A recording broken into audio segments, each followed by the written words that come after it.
What up? Welcome back to the channel. I'm readytolove and we are locked in. This is episode 2 of Ready to Love. And I know it took me some time to get to the place that you want me to be. Oh, but now I'm ready. I'm ready to love. Yeah, you know what I'm saying? That's me doing the intro. But it is time. We had the casting special.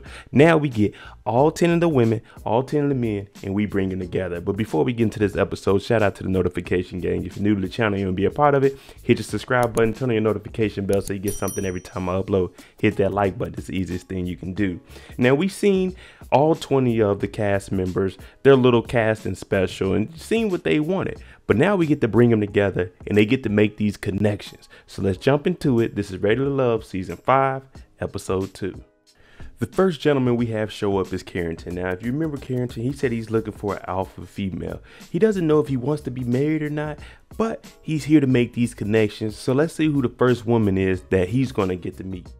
The first four on the scene, we have Carrington, of course, Sabrina, Aisha, and Tyrone. Now, this is where it gets real because first impressions. This is what you want to do. You want to be able to make sure that you introduce yourself properly and you don't do anything that's going to throw you off the game, especially early. If you're one of the first people here, you want to make a good impression, at least to hold you over to the next people come. Because if you mess up with these two, now you're just sitting there and you're not talking to anybody and you're waiting for more women to show up. So you just got to keep it cordial and be able to hold a conversation. Now, Sabrina, she says she was born in Korea. Tyrone was in the military. In the military, we send a lot of people over to Korea, South Korea, not North Korea people. But he says, hey, you know, I know a Korean song. See, where he messed up is he should have asked her, oh, do you speak Korean? Are you fluent in the language? And then if she said no, you could say, oh, well, I kind of know a little bit. And you know what I'm saying? And then sing the song. What he did was sing the song. And as you can see on her face, she's like, I don't really speak Korean. So that was just a mistake on Tyrone, but it's a minor mistake. You still have opportunity with Aisha and when other women come. But this is exactly what I was talking about. You don't want to mess up early because you'll just be sitting there. Walter shows up. He's introducing himself. You always introduce yourself to the women first, gentlemen. Introduce yourself, shake their hand, let them tell you their name, give your name. Go around the circle like that. Women first, then the gentleman. But Walter does what a gentleman does when he meets other men. You see him, oh, you clean, brother. You know, we show love to each other. There's no reason to hate on anybody. We're all here as a competition, but there's no reason to hate on anybody else. Everybody's, you know, complimenting each other on how they look and everybody's well presented. You hear Aisha say she's glad there's no Beijing. For that, it's just like the fake hair is like spray painted on. But you can't really say that if you're wearing a wig. I mean, if we wear Beijing to cover up our line, my stuff is natural. You know what I'm saying? Waves kind of coming in. This is my real beard. No colors, grays in there. But if you got a wig on, you can't really say like no Beijing. I'm not against women with wigs. I prefer natural, but come on now. Now, Tisha, she shows up and she's making her presence known. It is hot out there and I'm with her. Like this brother, Walter, he got on a suit. He got on the blazer. I'd be hot as hell. But they're talking to her and he's asking, are you originally from Houston? Because he can sense an accent. But she actually gives him a history lesson. There was a great migration from everybody moving from the South to Chicago. And then that's when Chicago started to get gentrified. And that's why Chicago is the way it is now. But she's correcting him like, nah, this is a Chicago accent. My people moved up there from the South. So I like that about her, you know, she knows her history. Now our boy Frank comes in. He looks around. He's like, I like what I see. This is his type of environment. Now, when he gets here, he comes into the circle late, which this right here, fellas, hear me out. When you come into the circle late, this is where you make your presence known because everyone's already talked. Now it's small talk. So if you can have a good first impression in front of everybody and you can trump everything that everybody else has said, all the eyes are going to be on you, but you got to be able to hold it because as much respect that you can gain, you can lose it. Like, who is this guy, Frank? And the conversation shifts away from you. Oh, nice to meet you, Frank. But Frank does his thing, and this ain't play for my dog. Now look at Miss Carrie. She over there talking about, whew, I heard Frank talk. He could talk a girl out some panties. What did I tell you? When you come over, you make that presence known because everyone had their chance. Now, hey, when you come in, now it's time to make your move because you haven't met anybody. So you're the new guy in the area. Everybody's looking like, oh, who is this Frank character? But see, Frank has an unfair advantage.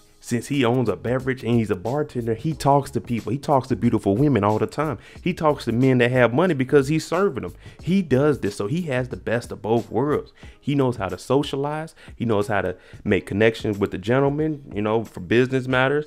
The women, Frank, you ahead of the game. Courtney comes in. She says she got the Leo necklace on because she's a Leo. She got the hair out. I'm like, okay, I'm a Leo too. You know what I'm saying? I can mess with that. You know what I'm saying? I like that energy from her. So she's here. She's being assertive and she's taking control of the scene because she knows what she wants. And fellas, y'all better be on top of it. Now, Corey, when he gets here, we heard my boy. He said he's copying and pasting all of his, you know, all of his game, his terms. So what he's doing is he's talking to Courtney. He's asking her, is she free? Is she available to go on another date? And is the energy right to go on another date? I see what he's doing. The only thing is, it's the first introduction. You should probably wait a little bit before you start asking for numbers. See if there's a connection because you're going to be here all night. So at least talk to her, get a couple drinks. Oh, I'm gonna come back to you, and then ask for a number later on because it's probably what, noon, 1 or 2. That's too early for that number. You gotta go around and see what you actually match with. But she does give her his number or her number. Tommy shows up and it's time to give them the rundown of what's happening. We got 20 people here. Everybody looks good. We have little hors d'oeuvres out here. We have some drink. So be comfortable. Also, when you go on these shows, women and men, don't drink too much. You can get you a little buzz, a little tipsy, but don't go past that because you want to be prepared at all times. Now, we are going to have some curveballs. There will be 2 people leaving at the end of this episode. So everybody, you need to be on your game because it could be 2 guys, it could be 2 girls, it could be 1 and 1. Corey. I said it in the casting special. That copying and paste, slow down, brother. It's too early for all this. He done pulled Miss Carrie over to the side and she's like, I haven't even spoke to this gentleman. And he's pulling me over.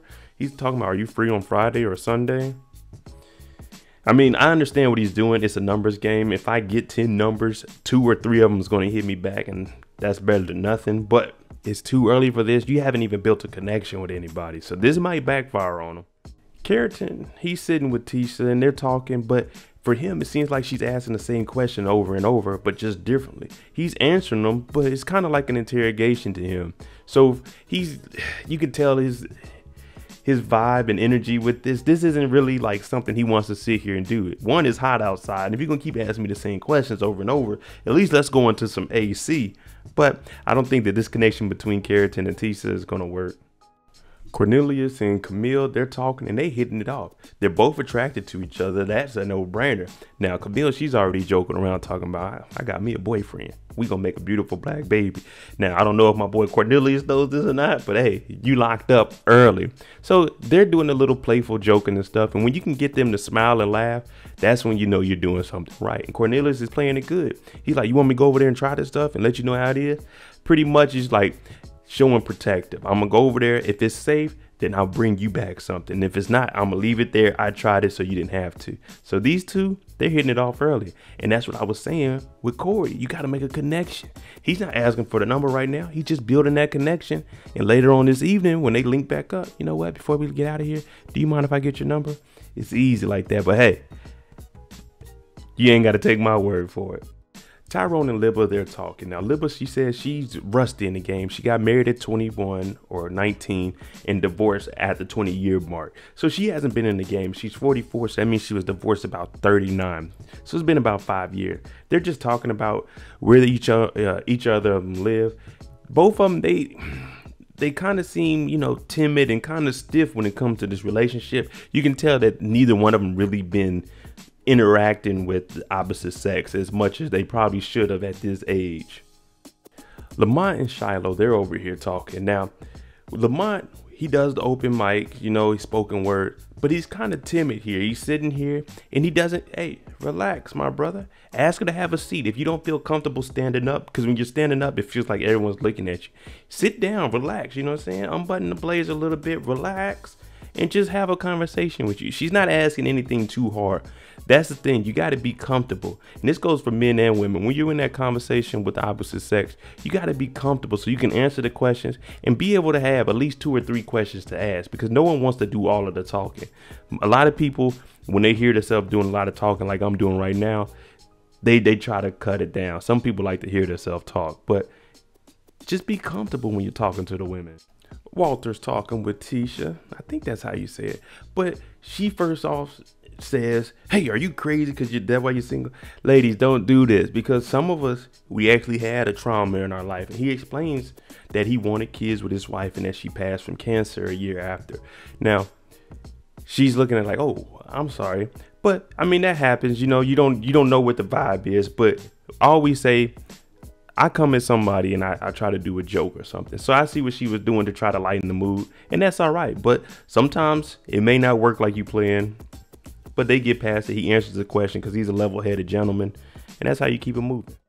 See, Cornelius and Camille, they have that good relationship now. Now, they're all sitting down. I told you, get comfortable, sit down, relax. Camille's there. Everybody's at the table. And he's offering her water. And he's talking to some of the other women. And they're making jokes. They're saying, hey, don't get in trouble. Because they seen that connection. You know, they're looking at each other. They're laughing and giggling. So it's just a little game. But as far as Cornelius is concerned, you in there with Camille. You good. Just don't mess it up. Talk to some women, but don't, don't get too comfortable with them, because you kind of got a connection right now. I know you still want to meet other women, but the next women, just talk to them, but don't be leaning over and stuff, because that's going to make Camille, oh man, blah, blah, blah. But he's good. Lamar and Aisha, they get to talking. He sits down, just like I recommended. Unbutton the blazer, get some comfort, get comfort, but don't be slouched over. Sit up, talk to him, and listen to him. Now they have a little connection. He said he likes her accent, and she asked about his job, and he starts talking about what he does, his cybersecurity. But outside of that, he's good with his pen, and he starts like giving her some open word. That's a no-no. Unless she asks for it, don't jump into it. It's just like our boy Tyrone is singing. Hey, would you like to hear some of it? Then you go into it, because that might not be what they want to hear right now. They're trying to make a connection. Back to our main man, Corey, Mr. Copy and Paste. He goes over to Sabrina. Now she's talking, and he's like, hey, can I borrow you just for a quick second? And he gets in her ear and he asks, are you free? Do you find me attractive? And Sabrina's like, I haven't even met you to be able to find you attractive or anything. And he starts asking her, can I get your number? Can we go on a date? So this is 3 women we didn't already seen them talk about. You want to go on a date, and we ain't even been here for more than maybe an hour, 2 hours tops. Damn. Sabrina and Walter, they had a connection from the first time they seen each other. So they're sitting here, they're laughing. She's getting, she's getting comfortable. She's opening up with him, because you see her putting a hand on the shoulder. She's laughing. Gentlemen, that is a good sign. But they start getting into something serious, a little bit deeper than, the surface level. And she's talking about how she's a caregiver for her parents. And Walter, he explains that he did the same for his mother, and she actually passed in his arms. So when you can have something, a deeper conversation, and you can have something that you can relate to, then that's good. Now for Sabrina, she starts getting, emotional and crying about it. That's what I said. She was opening up to him because he made her feel like like she could talk to him. So Walter's doing what he's supposed to do. Cornelius and Courtney, they're talking. We know Cornelius has a good connection with Camille. He said, oh, see, we got that CNC thing, but Camille is spelled with a K. Now, Courtney is spelled with a C. Cornelius is spelled with a C. And she's liking that down south accent. You can tell he came from a family. He's family oriented. So this relationship and connection might be a little better for him, but he still has Camille on the back burner. Hey, this man Cornelius, he's on it too. She explains to him how she was 25 when she met her ex, and she had the kids, so she's 30-year-old Courtney now. She's not going to be the same. And Cornelius, he understands that. We all understand. Once you have that child, your responsibilities and the way you live, it starts to shift and change to have a better life for the kid. So she's just saying, I can't be that. This is what I am now. Mr. Frank. Frank, yeah, my boy, I told you, he came in last. He went ahead and made his presence known. So he's over here with Aisha and with Libba, and they're starting to talk about tattoos. So he's getting both of them to show, oh, I got this tattoo. I got this tattoo. But the connection with Libba is a little bit off, because she's, a little too bubbly for him. She's doing that's what she said jokes. So you can see he's entertaining it, but he really wants his attention to be over here on Aisha. Now, Libba, she's like, I'm going to get up and go. And then you hear Aisha make a joke. You running people off. And Frank is like, nah, I ain't got nothing to do with that. You and I were talking. She sat down And we just, we brought her in the conversation, but that connection is not there. Dante and Shiloh, they're talking, and they actually have a little bit in common too. So she's half Trini and Mexican. His stepfather was from Trinidad and Tobago. So this is a good, for her, she's seeing, all right, so you have some of the culture in you. I know how you were kind of raised because of, the background from your stepfather. I tell you, having something in common is one of the best things ever, because you can easily go on. This is how he raised me. This is the culture he showed me, as my stepfather. And now she can give you some, hey, this is what I did. And you can relate to even more and spread out from there.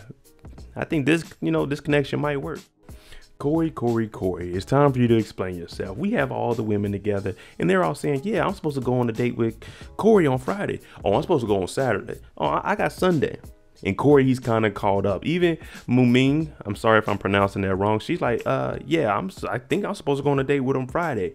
But what he's trying to explain is, we get what he's trying to do, but he's doing it all wrong. He's saying, I need to talk to you maybe for an hour. Maybe me and you need a date. Maybe you and I need like 2 days for me to get to know you. But he went around and asked everybody for their number and hit them with the same line for the same weekend. He's playing the numbers game. Ask 10, get maybe 2. But none of the women, they ain't trying to hear that. So they all get up like, nah, Corey, this ain't it. Tommy comes on out and he's telling everybody, hey, I hope everyone's having a good time. Because in a minute, I'm going to take the gentlemen. I'm going to ask them who they're feeling. I'm going to take the women. I'm going to ask who they're feeling. And we can kind of see who the women are not feeling early. But let's go ahead and jump into this and see what the men are feeling. Now, Tommy's talking to the men and all of them like, hey, Tommy, you did your thing. Now, it's a lot of bald head brothers out here. And they're like, Tommy, you did your thing with this. You got a lot of beautiful women out here. But they're not really feeling Tasia and they're not feeling Libba. They're just saying those connections aren't there. Now, out of the other 8, they feeling all of them. Let's be real. They feeling all of them. And they're all attractive women too. I will say they have some very attractive women on this one. Now it's time for the women. Who are you feeling? And they're like, they feeling Walter. They're feeling Frank. And that's because they're holding the conversations. That's what you got to be able to do. You got to be able to entertain, hold that conversation. And even when you go to someone else, put what you said with one woman behind you and start talking to her, because no person is the same and everyone should have a fresh slate. And even Camille's telling everybody, look, I got a boyfriend. His name is Cornelius. So all the girls are like, oh, okay. You know what I'm saying? So we're seeing the little, the little bonds being built. We see which women are, feeling who. It's almost time for this elimination though. Tommy pulls Corey off to the side and he's asking him, so what you got going on, brother? Because the women, they're looking at you. And he's like, look, this is what I do. Copy and paste. Hey, are you free this weekend? You want to do this?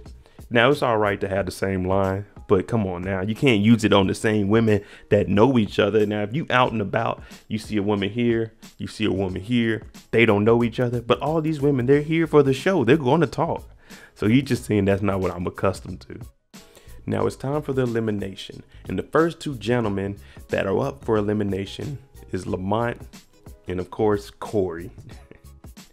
And the gentleman that's leaving first is Lamont. They said that connection just wasn't there. He was timid, he was stiff, he wasn't really, wasn't really engaging with anybody. He did do his little open mic with Aisha. We didn't see anything else that he did, because he probably did that with multiple women and they just weren't feeling it. Not saying he's a bad guy, because he's here looking for love. This environment was probably the best for him so he could have a selection of women, because I don't think Lamont's really out there interacting with women. This is 10 women he had a chance to talk to in one day. He probably doesn't talk to that many women, like, over a span, not knocking them or anything, but it just wasn't his time. He just wasn't in that social environment to achieve. Tommy told us 2 people were leaving. He didn't say 2 men. He didn't say 2 women, 2 people. And it turns out 1 man, 1 woman is leaving. And the 2 that are on the chopping block for tonight is Libba and Tasia.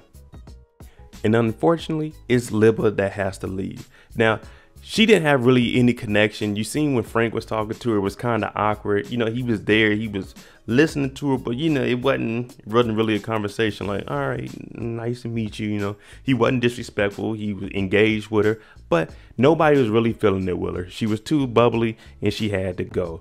But all of these women, they're all, saying they're all cordial with each other. So I hope that Libba and Lamont, they go out, they find love. Now all the girls are telling her, hey, you know, it's going to happen when it happens. This may not have been it for you, but there's no time limit. Same for Lamont. You'll find somebody. Heck, when you leave it, talk to Libba. See what are you doing after this? You know, you want to go grab a drink? You can always start fresh. Just because you lose in one part in life doesn't mean you lose forever. Once that loss happens, you start fresh. There you go, episode 2 of Ready to Love. Did you think Lamont and Libba were the right two to get eliminated on the first night? Let me know what you guys think, and let me know what couples do you think, who could you piece together? Let me know what you think below. I'm Mo.J. If you like the content on the channel, hit that like button, hit that subscribe. Thanks for watching, and I want to know what's on your TV. Jimmy on a beat, boy.